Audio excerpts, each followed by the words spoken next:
Assalamualaikum, salam sejahtera. Hari ini kita menyaksikan Bicara Naratif Merentasi Laut Cina Selatan untuk bersiaran dari Auditorium P. Ramlee, Kuching, Sarawak. Baiklah, kita masih lagi bercakap mengenai wabak COVID-19 di seluruh dunia ketika ini berperang dengan musuh halimunan ini. Baik negara-negara besar kuasa dunia juga sedang mengalami masalah ekonomi dan juga impaknya kepada rakyat di seluruh dunia, termasuklah di Malaysia. Baiklah, hari ini sebenarnya kita akan bercakap juga mengenai wabak COVID-19, tetapi kita memberikan penumpuan khusus kepada negeri Sarawak Bumi Kenyalang.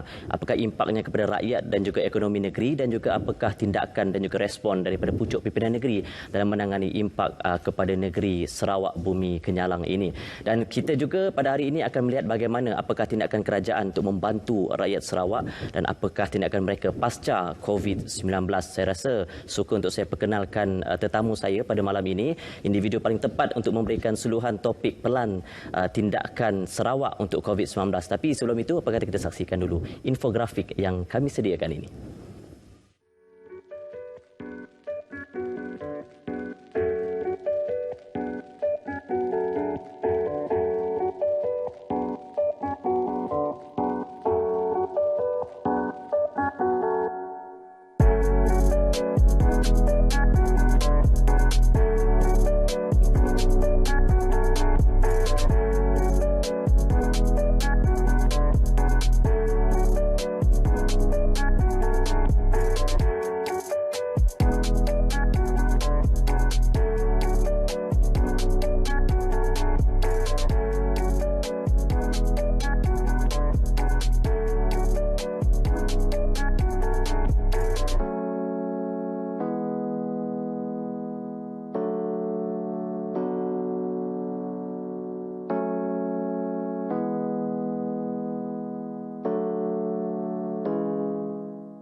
Itu dia sedikit infografik statistik terkini COVID-19 di Malaysia. Kalau ikutkan perkembangan terbaru, setakat 29 Mac 2020 pukul 12 tengah hari tadi terdapat 150 kes baru, dengan kes di Malaysia adalah sebanyak 2,470 kes, dan duka citanya ada pertambahan 7 kematian, menyaksikan secara kumulatifnya 34 kematian. Bagaimana situasi semasa di Sarawak? Apa kata kita tanya tetamu kita pada malam ini. Saya persilakan Yang Amat Berhormat Ketua Menteri Sarawak, Datuk Patinggi Dr. Abang Haji Abdul Rahman Zohari, Tun Datuk Abang Haji Openg. Assalamualaikum. Waalaikumsalam warahmatullahi wabarakatuh. Selamat datang. Macam berjanji kita hari itu sama-sama baju kelabu. Oh ya. Dan saya faham ketika ini seluruh dunia, Sarawak juga tidak terkecuali berdepan dengan wabak COVID-19. Di Sarawak, kalau kita lihat daripada kronologinya, kita lihat 13 Mac 2020 Sarawak mencatatkan kes pertama COVID-19 sebelum kematian pertama juga di Malaysia dicatatkan di Sarawak. Ketika itu juga Sarawak ketika ini menjalani Perintah Kawalan Pergerakan ataupun PKP, dan kita lihat juga bagaimana kesannya kepada pola ataupun trend wabak COVID-19. Tapi mungkin sebelum kita buka ruang bicara naratif kita malam ini, sedikit boleh kongsikan perkembangan terkini COVID-19 di Sarawak. Silakan Datuk. Terima kasihlah. Izinkan saya terlebih dahulu bercerita mengenai dengan kronologi penyakit COVID-19 ni. Sebenarnya kita tahu bahawa pada bulan Januari dahulu, negara China menghadapi masalah COVID-19, khasnya di Wuhan. Dan ketika itu juga pihak WHO telah mengatakan bahawa ada kemungkinan penyakit ini menjadi contagion, bermakna ia akan merebak. Dari perspektif negeri Sarawak, kita telah mengambil maklum mengenai dengan perkara ini, dan saya telah mengarahkan Jawatankuasa Bencana Negeri Sarawak di bawah pengurusinya Datuk Ahmad Douglas, Timbalan Ketua Menteri kita, untuk menilai impak penyakit ini. Dan kita di Sarawak adalah lokasinya di Pulau Borneo. Sudah tentu rasa saya kita boleh memberikan satu pendekatan untuk menjagakan Sarawak daripada penyakit ini. Kita tahulah kita untuk menjaga Sarawak. Jadi lepas itu apa yang kita buat ialah ketika itu juga industri pelancongan kita berjalan dengan baik. Jadi saya telah memberi arahan supaya menyekat kemasukan pelancongan ke negeri Sarawak. Para pelancong. Dan dengan itu disebabkan kuasa immigration adalah di bawah kerajaan negeri Sarawak, kita gunakanlah kuasa kita dari sudut immigration. Dan walaupun kita boleh membenarkan mereka datang, tapi kita kawal dengan ketat. Dan dengan itu SOP-nya pula berubah, di mana kita meminta para pelawat kita mengisi special form, borang yang khas, di mana borang tersebut akan memberi maklumat dari mana mereka datang, tempat mana yang mereka telah pergi, supaya kita dapat mempunyai maklumat yang tertentu, sama ada mereka ada melawat ke negeri China atau tidak.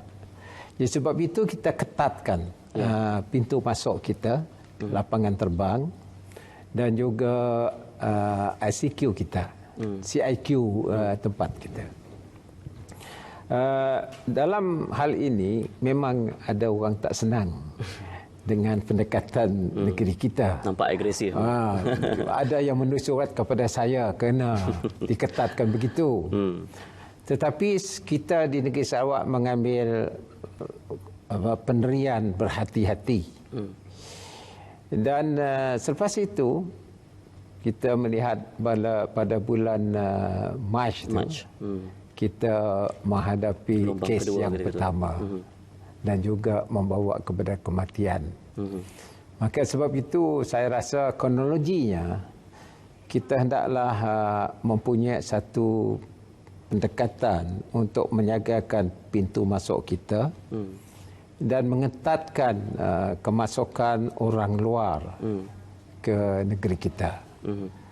Dan selepas diisytiharkan MCO kita pada 18, maka kita ketatkan lagi lah supaya penyakit ini tidak merebak. Kalau dalam bahasa kita Sarawak, jangannya merebak ke tempat orang lain lah. Jadi kita nyaga, kita empun. Kerana kita mempunyai sempadan dengan negara jiran, dan juga kita mempunyai Laut Cina Selatan.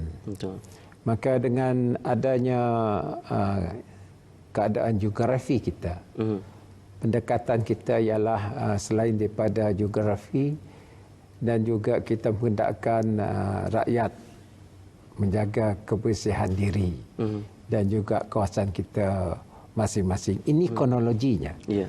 Dan dengan itu saya nampak bahawa kita boleh melaksanakan dasar-dasar dari sudut kesihatan supaya kita lebih menjagakan diri kita. Tapi dengan langkah-langkah pencegahan itu pun dilihat terdapat juga penyebaran itu yang berlaku agak cepat. Tapi kalau kita nak bandingkan juga terdapat kluster-kluster penyebaran penyakit itu, kluster tabligh antaranya, konferens di gereja, dan ini pula adakah kluster-kluster ini telah pun dikenal pasti dan cuba dikekang untuk tidak merebak lebih jauh lagi? Ya, kebanyakan penyakit ini adalah imported. Orang yang membawanya. Dan kita tahu bahawa penyakit ini merebak dengan begitu cepat. Kerana human to human. Dari manusia ke manusia yang lain. Begitu cepat sekali. Dan ia tidak boleh dilihat dengan mata kasar. Ini masalah dia. Kalau kita tahu dengan musuh kita, yang dapat dilihat yang senang. Boleh nampak. Ini yang tak nampak ni. Sebab itu mangsa yang pertama itu ada datang dari beberapa kluster. Kita ada beberapa kluster seperti disebutkan tadi, iaitu konferens gereja, iaitu ijma' tabligh, dan juga kluster keluarga, dan satu lagi kluster yang ada di Serikei. Dan inilah kluster-klusternya. Apa yang berlaku ialah mereka ini menjadi pembawa kepada COVID-19. Dan ia telah dapat menghampiri generasi yang kedua, generasi ketiga. Dia berpindah-pindah. Maka sebab itu saya memang bersetuju kita mengadakan kawalan ini supaya tidak merebak begitu cepat. Dan dalam hal ini pendekatan kita negeri Sarawak ialah nak isolate. Kita nak pisahkan masyarakat kita yang menghadapi penyakit ini daripada masyarakat umum. Menyentuh mengenai perintah kawalan pergerakan ataupun PKP ini, saya ingin bertanya juga bagaimana kesan PKP ini sejak dijalankan kepada pola penyakit-penyakit COVID-19. Tapi kita nak berehat dulu seketika, Dr. Petinggi. Kembali lagi selepas ini dalam Bicara Naratif.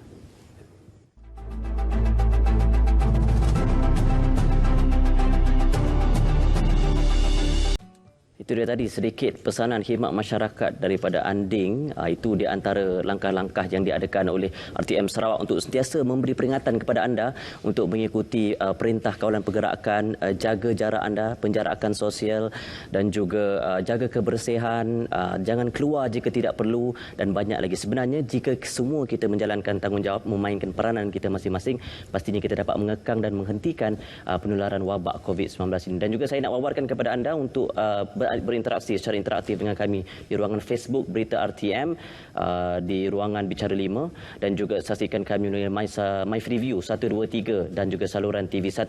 Masih lagi bersama dengan Ketua Menteri Sarawak, kita bercakap mengenai COVID-19. Tadi kita dah lihat kronologinya bagaimana penyakit itu merebak dan apa usaha kerajaan negeri dah nampak di peringkat awal lagi, walaupun belum merebak dengan pantas, sudah pun menjaga di sempadan terutamanya. Kerana Sarawak ini pintu sempadannya ada juga menyaksikan kita dengan Kalimantan, Indonesia, Sarawak dan juga Brunei, dan itu kita harus jaga juga hubungan kita dengan negara lain.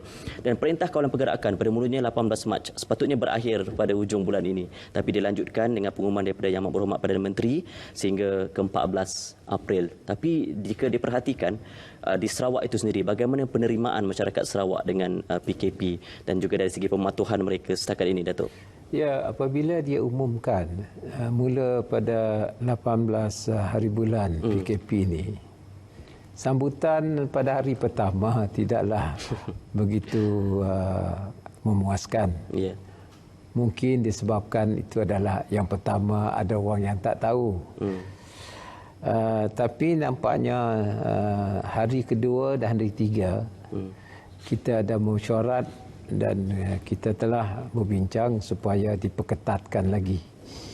Dan nampaknya hari ketiga, keempat, pematuhan tu bertambah. Orang dah patuh dan tahu danger tu bah.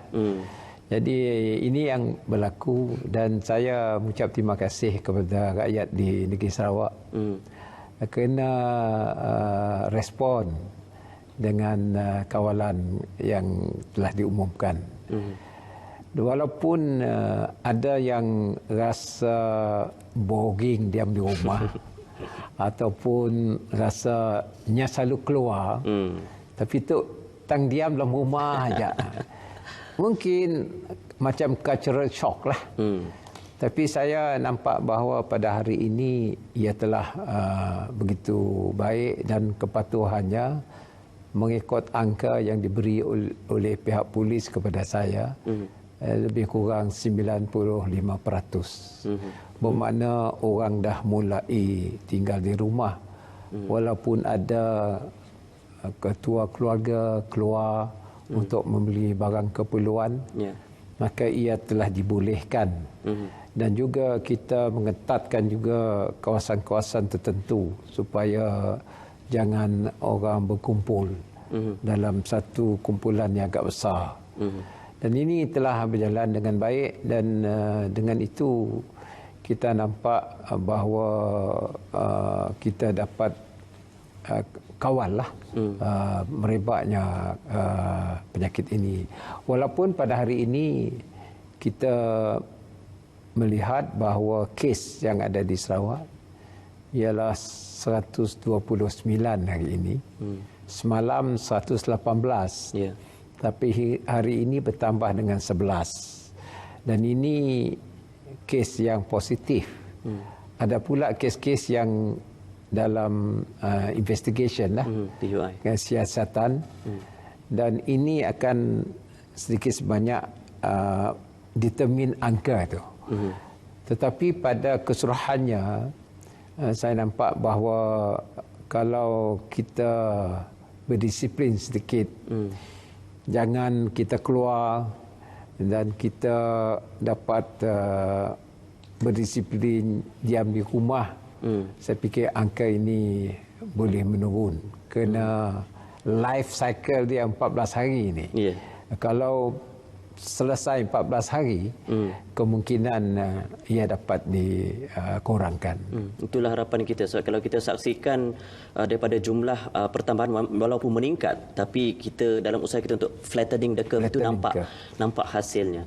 Dan kalau kita lihat juga hotspot Kuching antara tempat kita sekarang ni berada antara hotspotnya selain Miri dan juga beberapa daerah yang lain. Tapi adakah untuk program yang diumumkan, program disinfection ataupun yang cemar ketika ini adakah akan juga diadakan di Sarawak? Ya, kita lihatlah. Kita lihat ada juga kawasan di Kuching ni yang panas. Ada 2-3 kawasan. Pihak jawatankuasa dan menerusi nasihat daripada Jabatan Kesihatan, kita melihat mungkin terpaksa dinyahkanlah, dicucikan kawasan-kawasan yang agak berpotensi dengan angka-angka yang ada. Kerana kalau kita melihat trend penyakit ini, kalau populationnya banyak, di sanalah potensinya.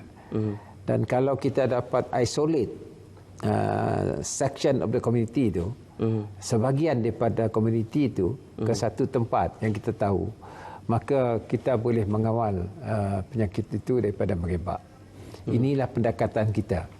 Dan saya dalam hal ini ingin nak mengucap terima kasihlah kepada pihak yang terbabit, khasnya the frontliners, pihak Jabatan Kesihatan, sidak polis, sidak rela, yang membantu kita.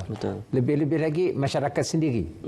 Mereka mesti faham dengan keadaan yang sebenarnya. Betul. Kalau kita lihat, kalau daripada 95% yang patuh tu, 5% yang tidak patuh ni memberi kesan kepada 95% usaha itu mungkin sia-sia juga. Dan selepas ini yang lebih penting saya rasa yang kita nak berikan tumpuan pada hari inilah bantuan kepada warga Sarawak terutamanya untuk meringankan beban mereka. Sebelum itu kita saksikan infografik ini dulu, pakej khas bantuan Sarawak Ku Sayang. Saksikan.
Itu dia suntikan fiskal untuk membantu meringankan beban rakyat dan juga memperbaiki ekonomi negeri Sarawak. Sebelum ini pun diumumkan pakej bantuan prihatin oleh Yang Amat Berhormat Perdana Menteri Malaysia, 250 bilion dan lebih kurang 17% daripada KDNK Malaysia diperuntukkan untuk membantu rakyat Malaysia.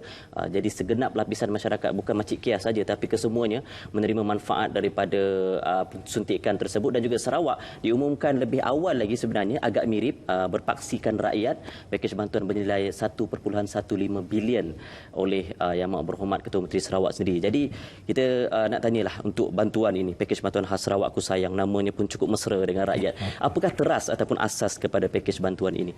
Ya, apabila kita mempunyai PKP ini, rakyat terpaksa diam dalam rumah, bermakna ia akan memberi kesan yang mendalam kepada hidupan mereka, hanya dari sudut ekonomi. Ya.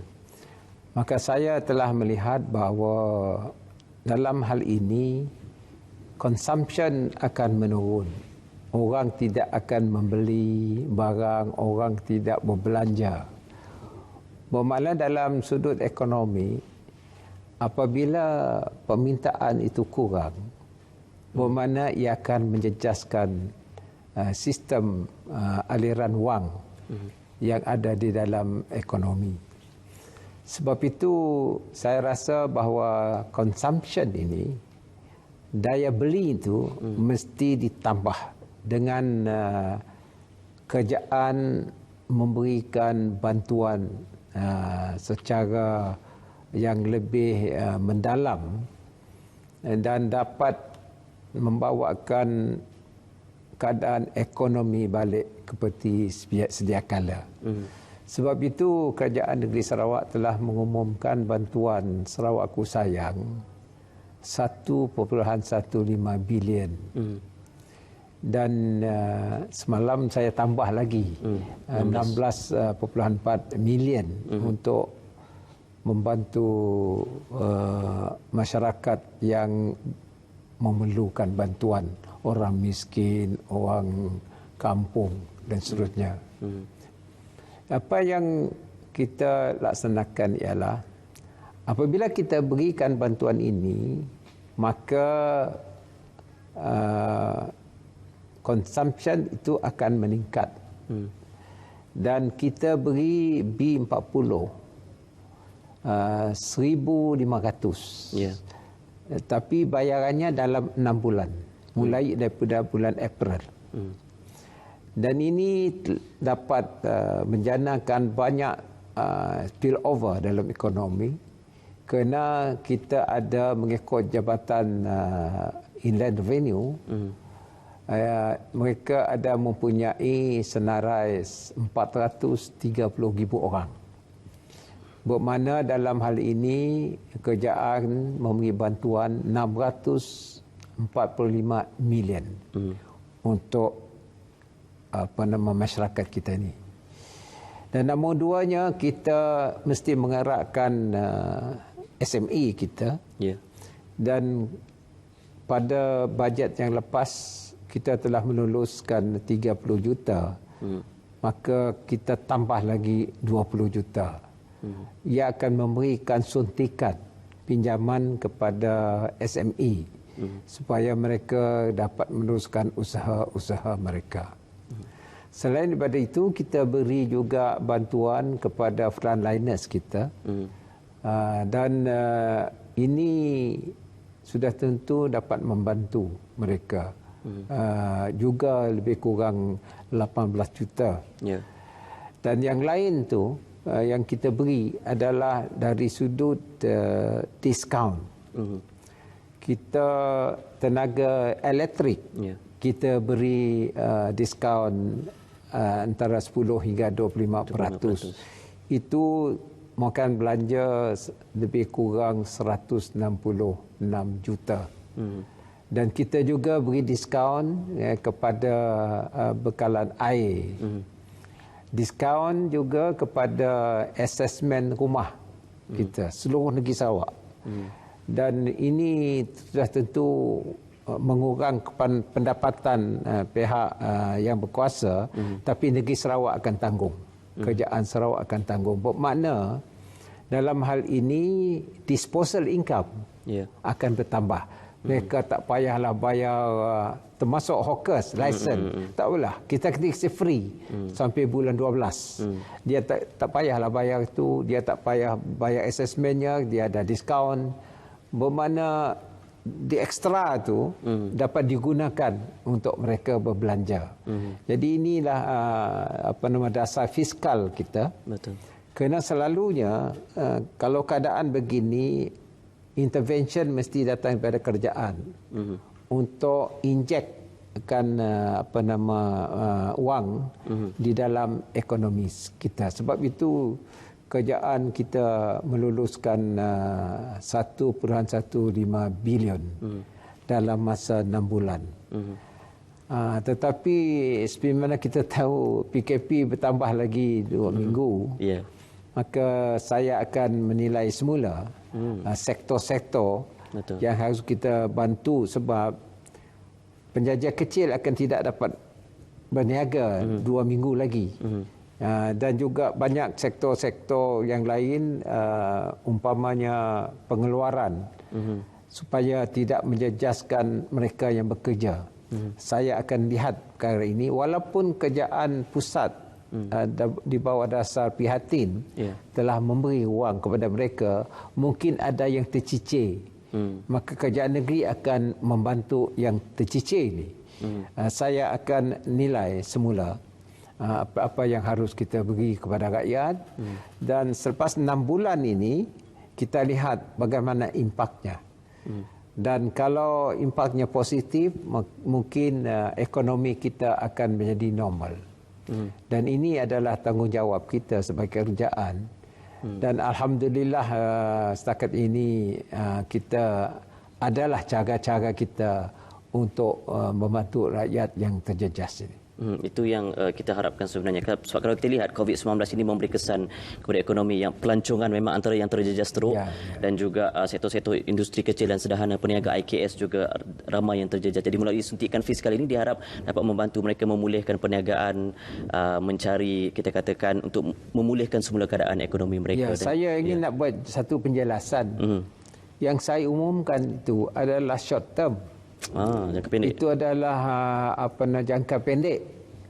Tapi jangka panjangnya memang kerajaan kita telah mempunyai projek yang besar yang sudah tentu dapat memberikan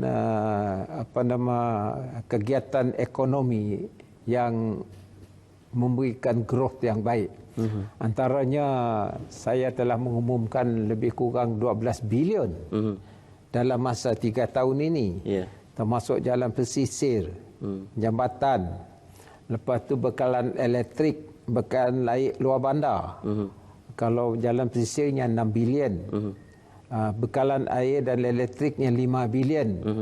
Kita ada RTP lebih kurang 400 juta.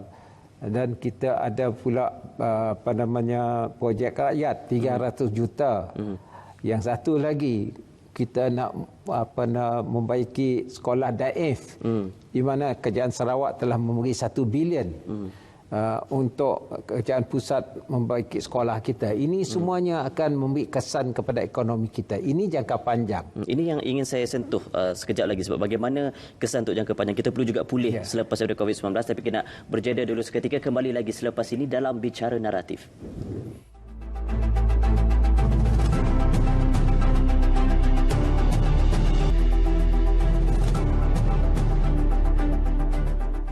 Kita harus bersedia menghadapi situasi ini, tidak kira apa jua. Kita harus optimis bahawa COVID-19 ini akan berjaya kita tangani, akan berjaya kita perangi jika semuanya menjalankan peranan masing-masing, memainkan tanggungjawab mereka masing-masing. Dan diharapkan di Sarawak juga, orang-orang Sarawak tidak kira di mana, Miri, Limbang, Bintulu, Sibu, Kapit dan sebagainya, walau di mana sekalipun, semuanya menjalankan kerjasama, mainkan peranan mereka, stay at home, jaga kebersihan, sentiasa jaga jarak, dan insya-Allah kita dapat sekat penularan wabak COVID-19. Baik, pakej bantuan khas Sarawakku sayang masih lagi bersama dengan Yang Berhormat Ketua Menteri Sarawak hari ini berkongsi dengan kita, sama juga seperti apa yang digagasi oleh Perdana Menteri kita.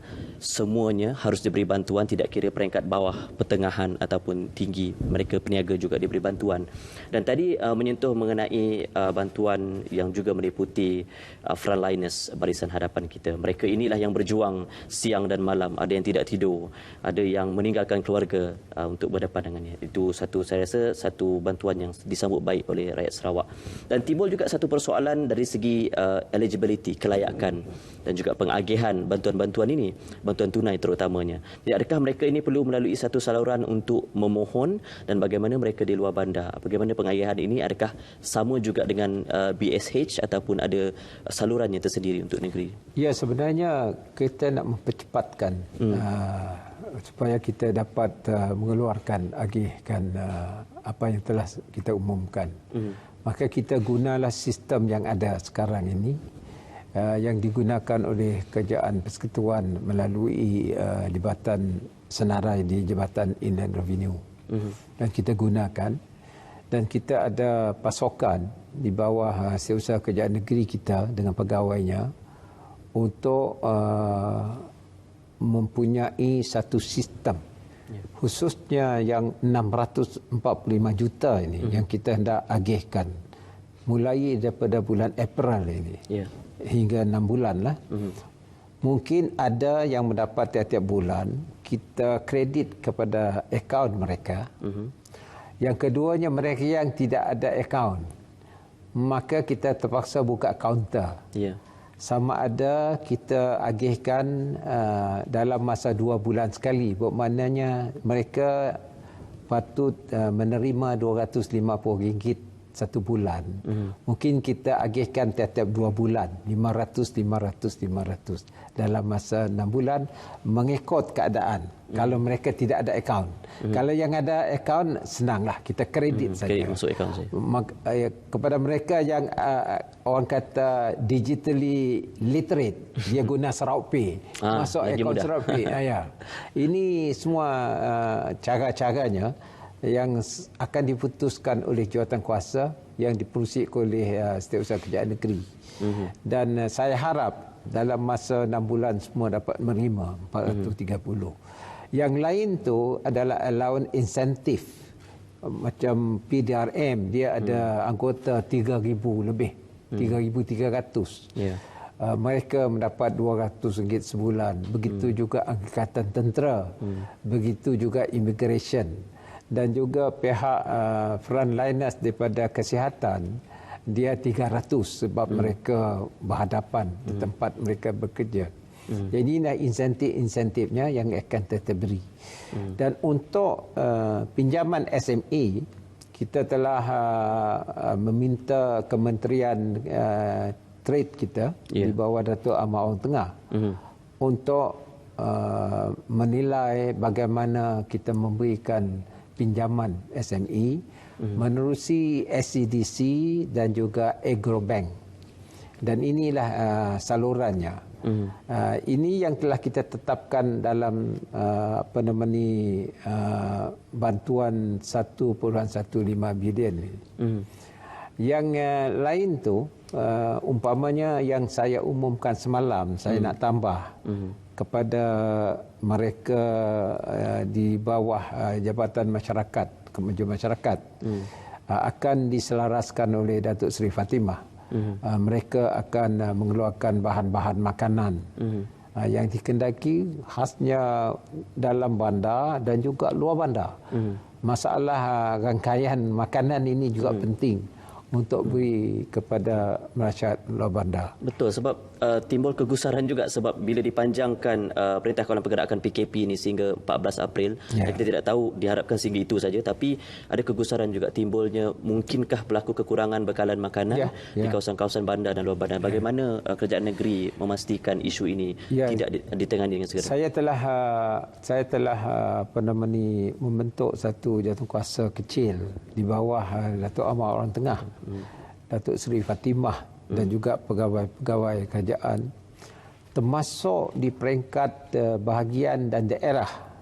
Kita ada juga jawatankuasa bencana, dan kita telah melantik beberapa ahli wakil rakyat kita untuk menjaga tempat masing-masing, dan mereka boleh menjadi saluran untuk kita membekalkan bahan makanan kepada kawasan-kawasan di luar bandar. Umpamanya kalau di Miri, kita ada wakil rakyat di Miri yang akan melihat di kawasan Berio, long lama banyak di sana, supaya mereka dapat bahan makanan. Yang satu masalahnya logistik. Kerana ketika ini kita tidak ada boat express, lori tidak ada lori. Maka kita perlukan bantuan daripada pihak bomba dan juga Angkatan Tentera untuk membekalkan sama ada menggunakan helikopter. Kalau kawasan di Batang Rajang macam di Song, di Kapit, ya, kita gunakanlah mungkin helikopter dan juga kenderaan. Kerana Song boleh didatangi daripada Sibu. Umpamanya lah. Ini akan diuruskan oleh jawatankuasa kita untuk mengagihkan bahan makanan supaya rakyat dapat bahan-bahan bekalan makanan yang penting ini. Baik, kita nak sentuh sedikit lagi, itu sekejap lagi, tapi nak saksikan dahulu bingkisan yang kami sediakan ini.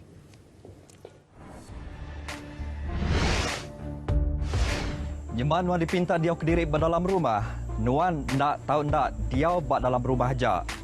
Nuan megak nak tahu nurun alai palan durgawa ke sekolah, tok ke gagai palan ti dilawak mensia mayu. Serta Nuan megak nak ulih nerima sebarang penatai temuai datai ke rumah. Nyemak Nuan bisi ngasai ke diri bisi batuk atau ke tabin, Nuan ulih minta buah rundiang ngena telefon. Anan terus ngelawak palan perubat ke hospital, dikena nyeliah ke diri, rampit igi penyakit. Nyemak Nuan dipinta diau ke diri bak dalam rumah atau ke bak dalam bilik, tentu ke bisik jalai angin masuk ke dalam bilik, serta tentu ke pintu rumah semampai ditutup.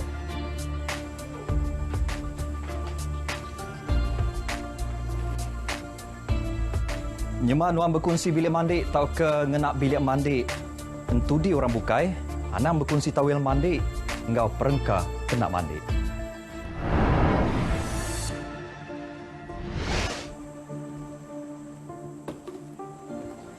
Uras atau ke sampah, nak tahu nak ngenak 2 lapis plastik, antik Nuan ditebu positif COVID-19. Lalu sampah tu dekat dibuai ke bukai.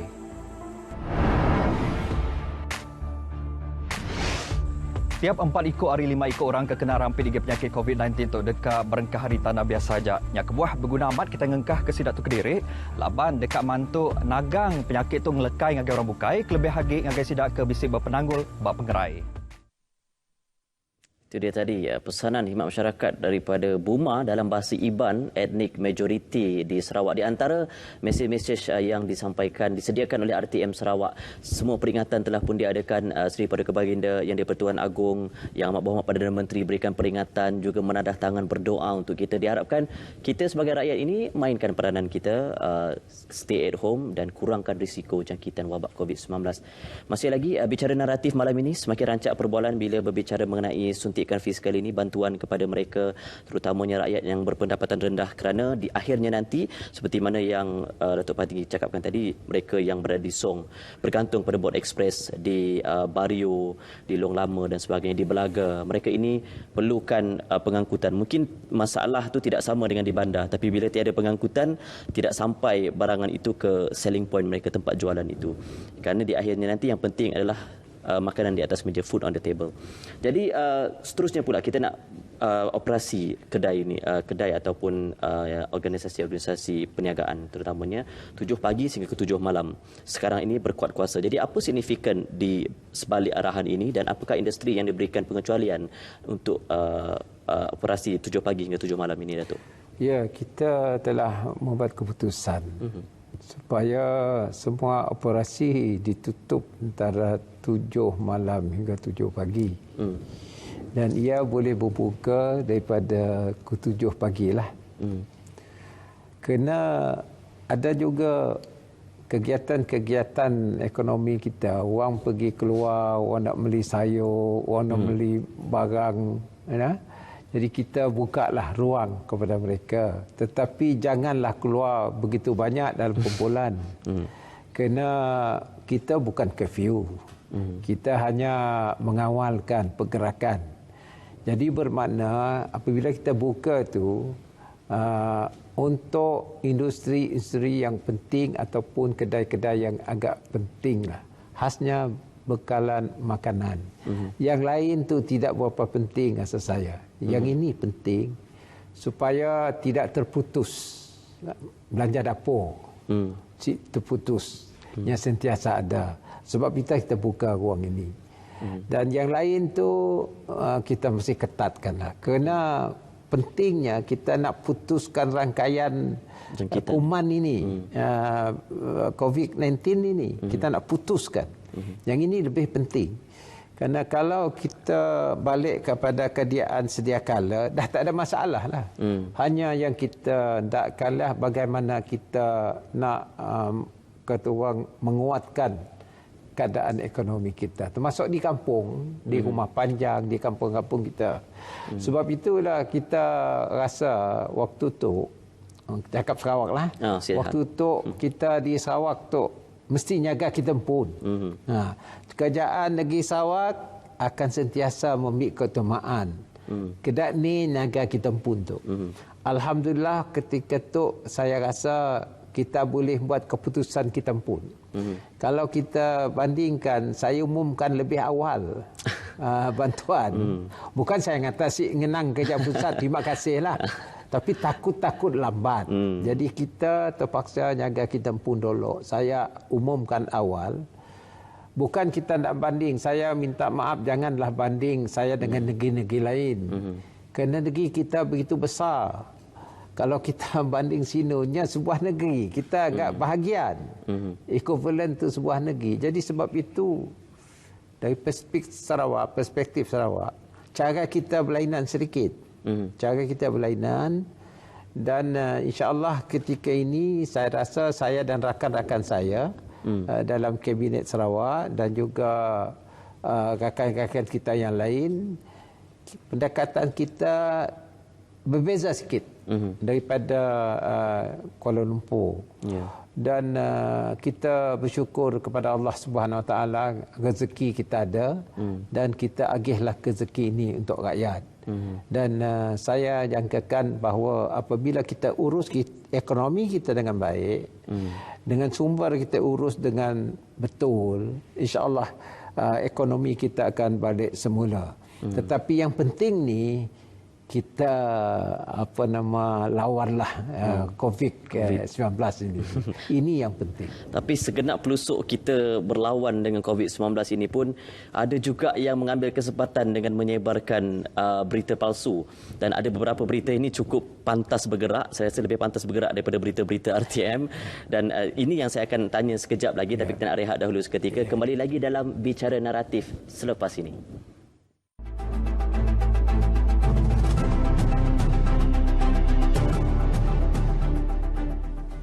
Terima kasih setia bersama kami menonton di mana anda sedang mengikuti PKP ini, kekal di rumah menyaksikan Bicara Naratif pada malam ini.